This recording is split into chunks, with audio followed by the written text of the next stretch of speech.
So, we talked about things like transparency and all these kind of things in interactions with our schools. You mentioned about, secrecy and, teachers' involvements and stuff. And while, again, let me reiterate, we're not talking about every teacher, but clearly there are those who have become activists on these issues. And then there are probably those who are going along to get along because of threats. They're afraid they're going to lose their job. They're afraid of consequences that may happen to them. Have you had conversations? I mean, you've been very involved with your school and so forth. I mean, have you had any conversations? Have you delved into that space? Let's talk about that just a little bit. And then I'd like to shift a little bit into, I know that you've formed an organization to help parents with this stuff. Let's go into that some, and what you're learning, what you've experienced, what you are doing to help parents in these situations. Well, let me start out with the fact that there are many teachers that are also indoctrinated, and they have been told relentlessly that they are saving children's lives by keeping these secrets from parents and promoting this transgenderism.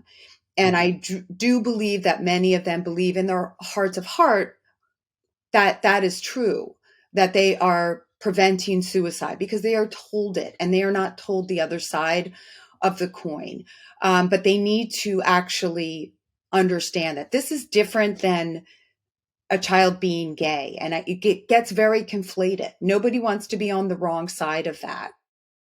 This is very different than years ago of parents not supporting, their gay children.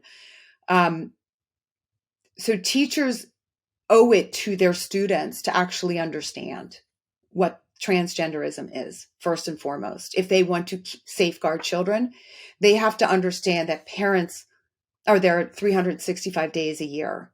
We don't leave after 3:00, and we don't leave on the weekends or over Christmas break or summer break. We need to be in the know. And teachers who are doing this, they know what they're doing is wrong.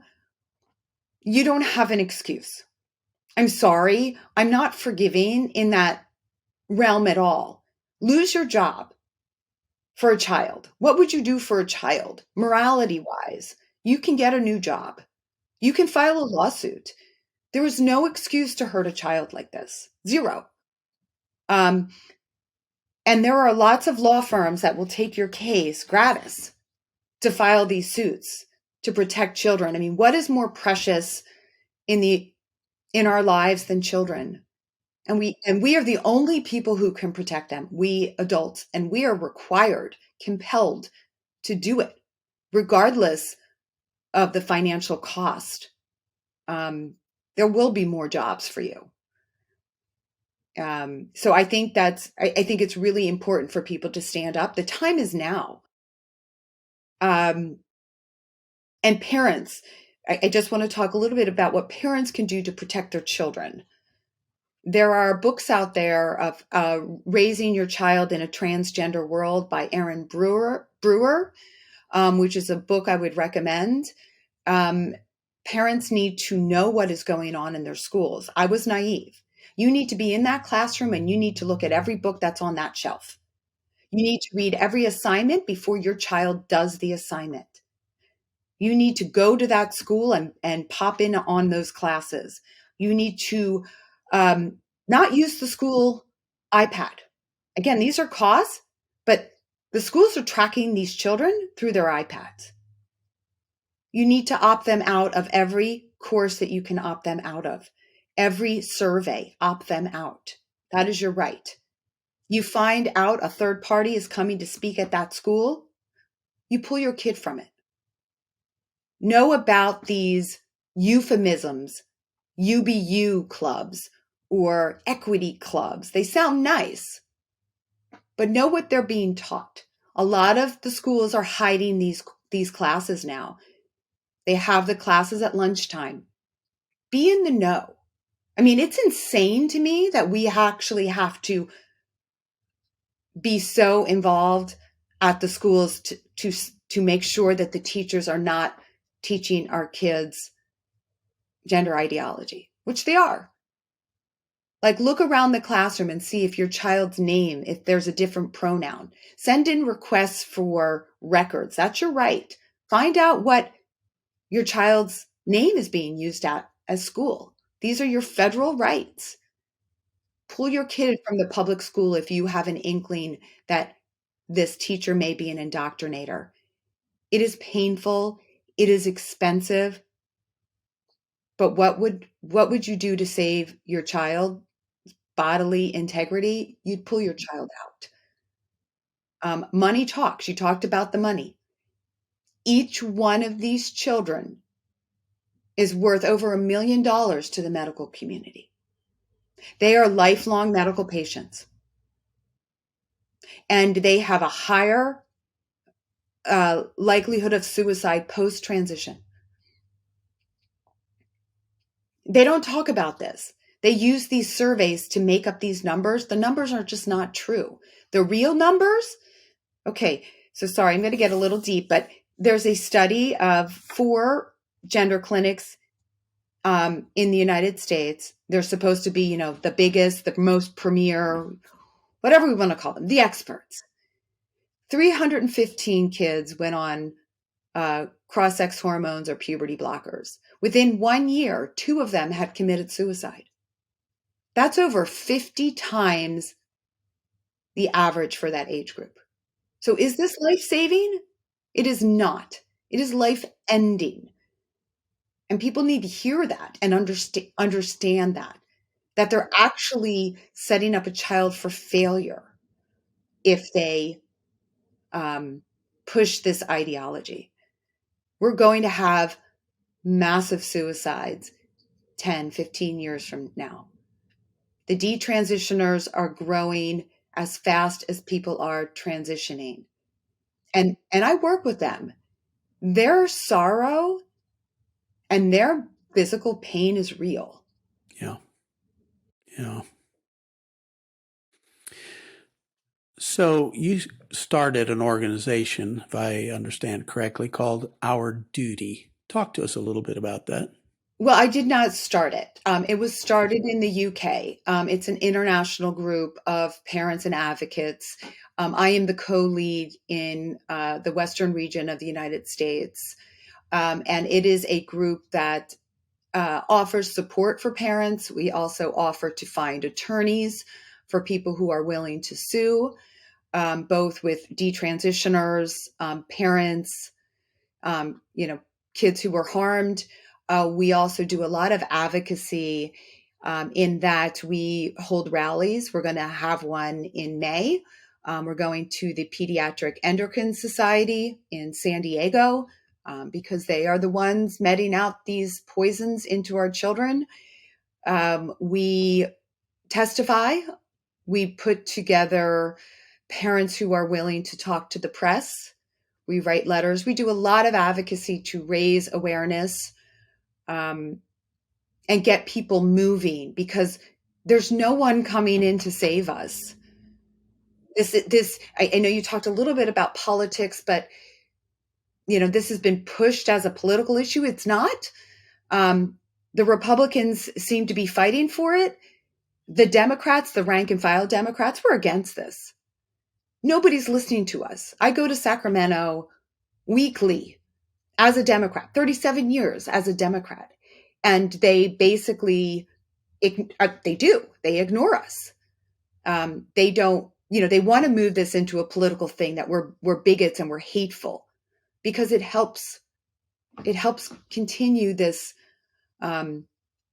horrible, things to our children by saying it's a Republican Democrat issue. It's not. It's child safeguarding. And anybody who loves a child should be fighting. I totally agree with what you're saying right there. I mean, politics wants to swallow everything and make it a political wedge issue. These things, uh, they've become political, but they are not at their core political. They are ethical, they are moral, uh, they are societal, communal, family centric. And I think what is absolutely critical, and I appreciate the work you're doing to try to make awareness, to try to help organize and mobilize parents on these issues. That's so important. What we are finding is that many parents, they're concerned, but they don't know where to start. They don't know what to do. They don't know who to reach out to. And our basic philosophy is, look, talk to your neighbors, talk to the people closest to you, make it as local an issue as possible, and fight for change where you are. Engage as a community, come to agreement on what's the right thing to do, what you will accept and what you refuse to accept, particularly as it relates to our schools and what our schools are teaching or what our schools are hiding or any and all of those topics. And at the end of the day, even in our schools, there is a way that parents and as citizens that we can get the upper hand. And it really boils down to becoming aware, organizing and networking around your values, and then taking action around those values. So, school board members are really the stewards of our schools. And if the school board members will not stand up and force our schools to do what's right for our communities and our families, then they need to be replaced. It's really, really simple. It means we run people who share our concerns and our values, and we replace those who don't. And we provide resources as an organization here at Webster Educational Foundation for school board candidates and all of those kind of things.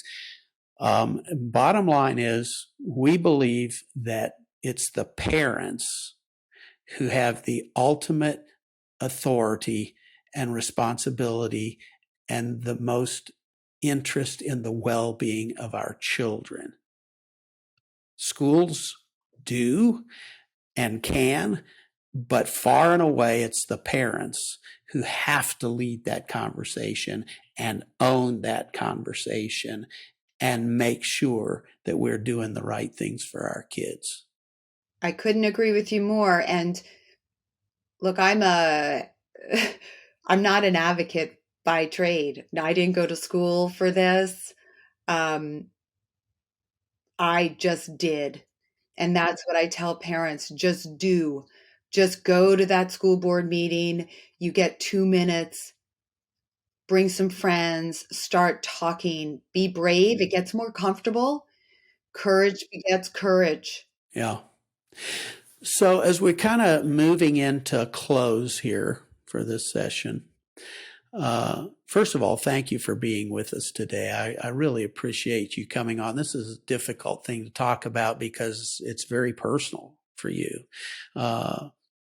Tell us what you'd like to about your own journey with your daughter, how things, if you're seeing light at the end of the tunnel on this. I know these are ongoing processes and we can't ever really pin it all down, but talk to us about some of the hopefulness that you have and have experienced, and then just kind of talk to parents out there who are listening, and it may be grandparents who are listening, and what can you encourage them with? So I am very hopeful with my daughter. She's only 16, so I've got a long way. We're also in California, and the pull of the transgenderism is everywhere. It's in advertising, it's at the grocery store, it's on TV, it's in movies, it's in their phones. But I'm, optimistic that Her comfort in her female body will stick.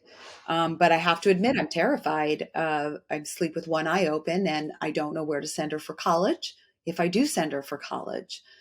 So these are real issues that I won't sleep soundly until she's 25 and that frontal lobe is matured, where she understands long-term consequences. But for parents out there and grandparents, it's really important for them to hold the line, for them to be the voice of reality with love, compassion, and understanding that these kids really feel what they feel. Like, it's not funny, it's not a joke.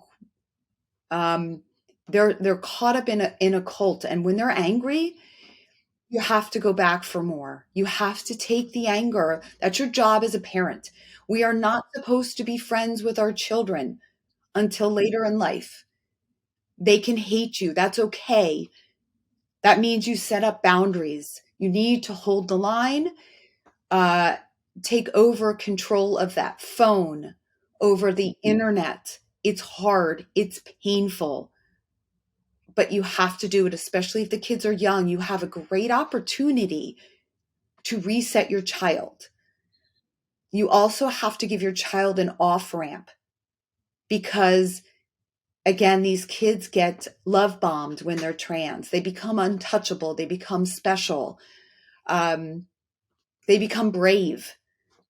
And maybe they can't do that change staying at the same school. So you have to maybe pull them to another school. You're going to have to throw some money at the issue, even if you don't have the money. It's better to take that college fund and use it in a way to get your child out of this, go on a long vacation where, um, she or he is working with his body to understand how amazing the human body is as it is. Use your extended family to help you. Don't be afraid of following your gut. The gut is always right. Even if you say, oh, I can't do this, she's going to be angry with me. Let her be angry with you, because she's going to be angry with you later when you let this happen to her. And they want your child. It's your child. Remember that. This is your child, and it's your obligation to give your child the future. Erin, you are sharing some very powerful things with us today. No doubt there are people who are listening who are grappling with this issue, or they know somebody that's grappling with this issue in their own family. And so I want to ask you, do you have a contact that you could share that they could reach out to you or to other entities to get help? So for parents and grandparents who are looking for support, if they have a gender confused child, they should join Parents of Rapid Onset Gender Dysphoric Kids. That is a support group, and it's done state by state. It's a national group. I lead our Northern California group. And that's more for, getting advice on how to handle the day to day. There's also Partners for Ethical Care. That's an advocacy and support group. There's my group, which is ourduty.group.com. We are more of an advocacy group. There's also Advocates Protecting Children, which is another support group. And then for science, if you want to understand the science behind this, I would go to segm.org. It tracks all the scientific studies, what's happening in Europe, what puberty blockers do, what cross-sex hormones does. So there's a lot out there for parents who are looking for words on how to get their child out of this. I would recommend Detox, Desist, Detrans, a book by Maria Keffler. I used it to help with the words that I needed to say to my child. There's also a podcast called Gender, the Wider Lens, and that gives a lot of advice on how to talk to your child. I would look at detransitioner videos also to understand how the children got into this and how they got out of it. So there's a lot out there now, which is amazing. When we entered this forum, there wasn't a lot of literature written, and now there is. So there's a lot of help.